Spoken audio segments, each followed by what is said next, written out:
Anong mensahe ang kailangan marinig ng mga fire sign, Aries, Leo, Sagittarius nowadays or within 1 week from now? Wait lang. Yung microphone kasi nahuhulog. So, anong mensahe ang kailangan yung marinig ngayon o within 1 week from now? Ano to? Teka. Well, yung iba sa inyo, whether kayo to o partner nyo, ay malilito sa dami ng option. At ang option na ito, tungkol sa relasyon, my goodness. Pero kung single ka, sabihin natin yung iba sa inyo,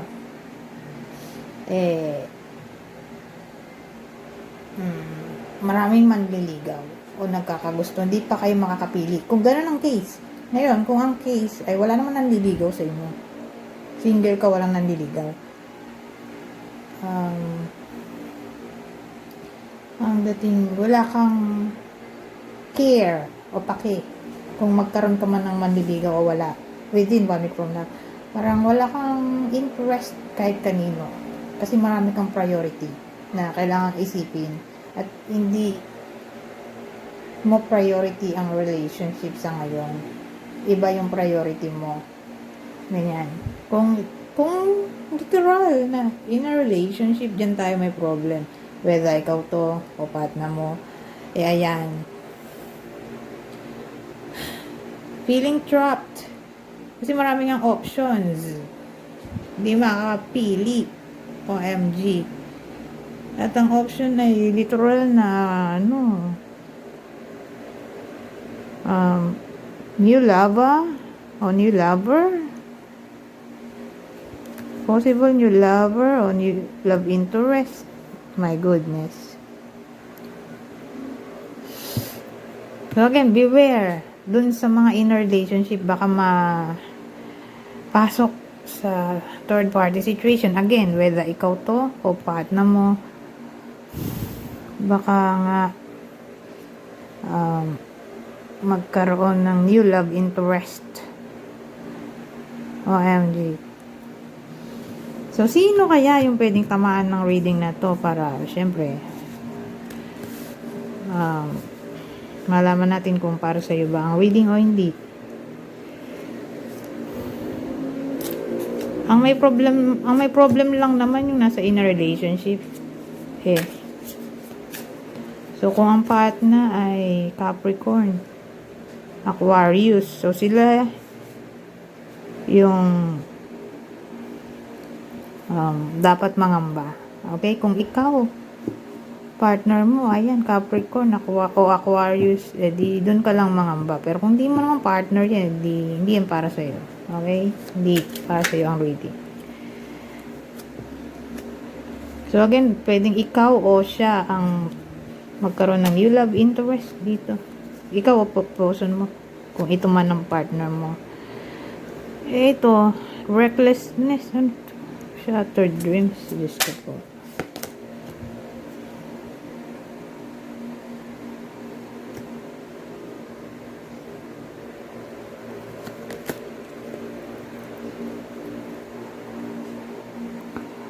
Tungkol saan to?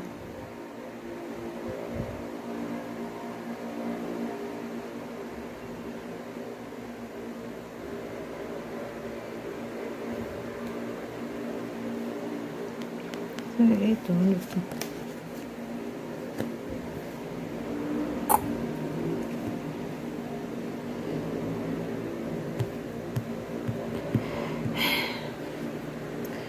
So, inisip ko ano ba to? Teka, nalito rin ako.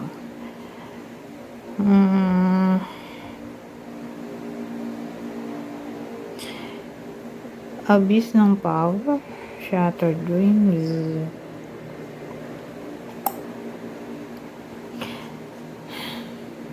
Well, yung iba sa inyo, whether kayo to o partner nyo, ay magkakaroon ng problem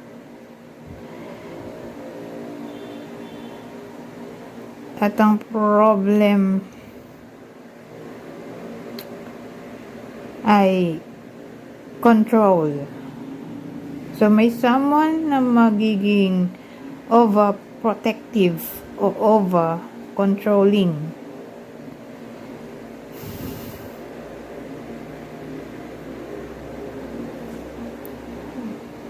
So, yun. Kumbaga, magiging malungkot kasi nga mawawalan ng freedom. For some reason, ano kayang reason yun? Bakit?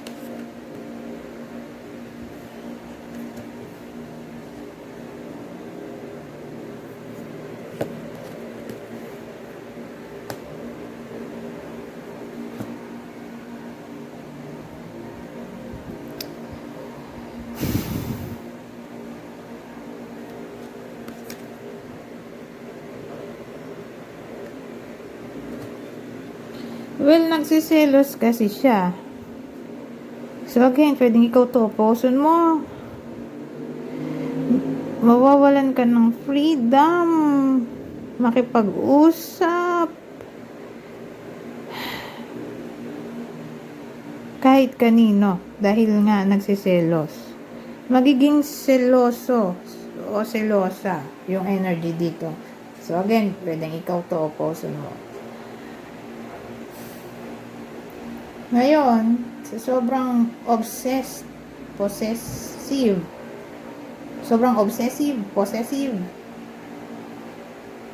clingy, mawawalan ng freedom, nakausapin ang opposite sex, ganyan.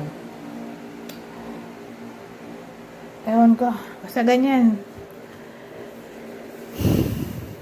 Beware, okay? Sa mga may partner na dyan, magiging selosa. Pwedeng ikaw to o yung partner mo na maging obsessed.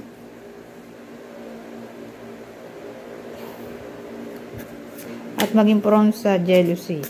So, sino kaya yung possible partner dito? Para malaman mo kung para sa iba ang reading o hindi. Libra, Leo.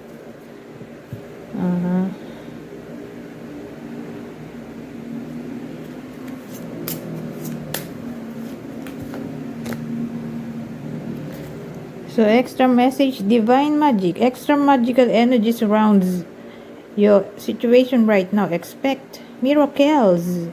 So, may milagro daw na maaring mangyari. Kaya pala, divine magic. So,